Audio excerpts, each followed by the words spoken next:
ഇതൊരു കടലാണോ എന്ന് പോലും സംശയിച്ച് പോകുന്ന നിമിഷങ്ങളാണ്.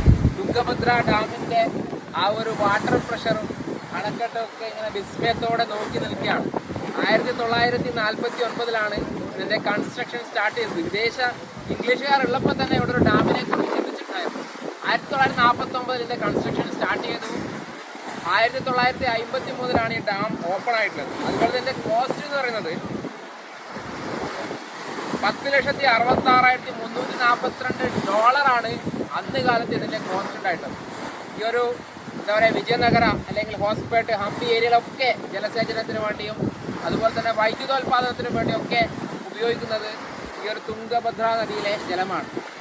ഇവിടെ നിൽക്കുമ്പോഴുള്ള എനർജി തന്നെ വേറൊരു ഫീലാണ്.